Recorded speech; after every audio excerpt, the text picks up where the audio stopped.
Today I am content. Welcome to my podcast. It will be published at irregular intervals in German and English, maybe later in French and Italian as well. This is because I'm a translator and love all kinds of languages. The podcast is always about today and therefore about the moment in the now, which is eternal, just like Eckhart Tolle always says. When I record this, it's today, and when you listen to it, it's also today. This is the magical moment. Today I'm out for a walk. I can see the wonderful blue sky, where no clouds pass by, but even if there were clouds, I would still like the sky, because I know that it is blue above the clouds. Because I know that sometimes it is veiled and sometimes not. The same thing happens inside of me.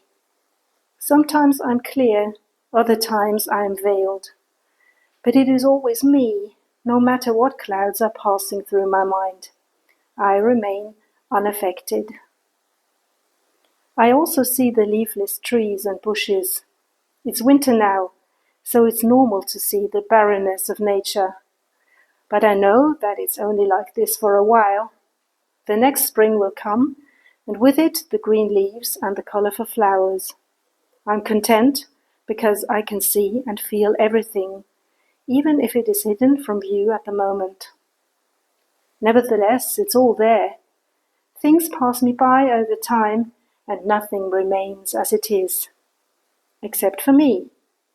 I am always I, regardless of whether there are leaves on the trees or not.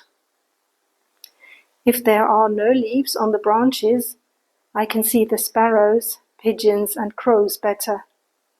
I see the gnarled branches and can visualize all kinds of images in my head. One branch looks like a club, another is thin and fragile and looks like an old bone. The birds are sitting on the branches, and I'm sure they don't think it would be nicer up there in spring or summer. They are content with what they find and don't question it. I think it's nice that thoughts like that come to me, and I wouldn't want it any other way than it is now. When I look at the ground, the mossy grass seems lifeless. But if I look closely, I can see a worm, a small beetle or a tiny mushroom. The winter grass is full of life too. The grass itself is also alive, even though it has retreated to a minimum and my shoes hardly leave a mark. The soft wintry ground also seems content, if I may speak for the grass. The people who walk past me are different. Some rush by, their foreheads covered by their hats, their heads tilted towards the ground. I see them. I send them a silent winter greeting. Some people are not traveling alone, and I can hear them talking, laughing, discussing, often in different languages.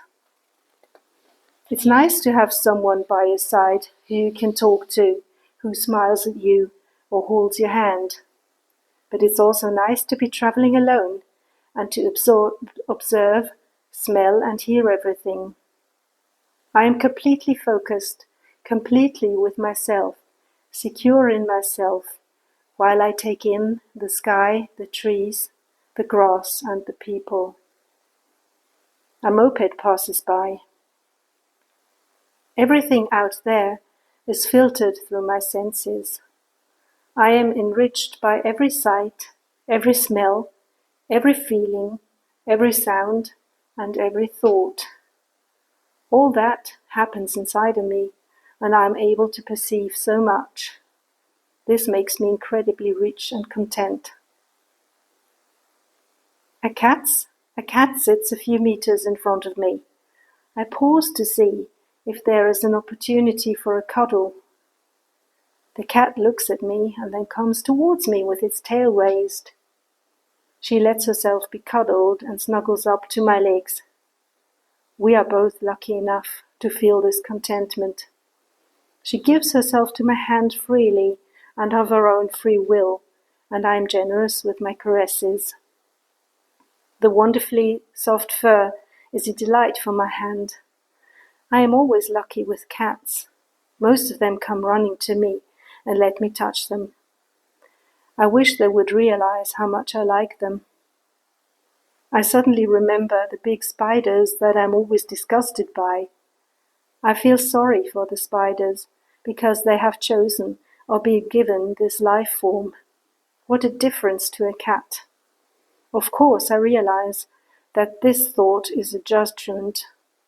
I would happily stroke a spider if I didn't feel this aversion. After all, I'm glad my mind prevents me from killing spiders. However, I get them out of the house when I see one. A cat, on the other hand, would be welcome. Why is that? Why can't I also love spiders? No spider has ever harmed me, whereas quite a few cats have scratched my hand while I was stroking them. I would love to be able to talk to spiders. I'm sure the feelings of disgust would disappear then. I come to a small stream. The water flows contentedly and naturally in the riverbed. It would never wish for a different riverbed. It doesn't have to put itself in the spotlight just because I watch it flow and listen to its murmur. It is natural, just as it is. If there are big stones in the riverbed, it just flows around them. They are in no way an obstacle to the water. Nothing stops the water on its steady path. I love the flow of water and its tirelessness, even when there is no destination. The water flows for the sake of flowing, and I live for the sake of living. Of course, there are goals that I would like to achieve. This is in the nature of the ego, insofar as one can speak of nature in the case of the ego. As long as I feel a body in a solid form that walks on solid ground, solid things will appear. So why should I not strive for goals? Like most humans or solid bodies, I strive for goals that I like. What I like most is what I have a talent for or what I find easy to do. When I achieve a goal, I feel joy and satisfaction. I like learning languages and instruments. If I enjoy doing something, I don't care how much time it takes. The body is willing when the mind inspires it.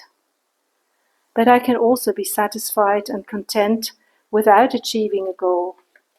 All I need to feel is awareness, so that I can see what is happening right now. It is as if my entire perception is then focused on one spot, and everything I need is simply there at that spot. What gives you satisfaction? What do you need to be satisfied? Do you need a lot of external things that have to be just right?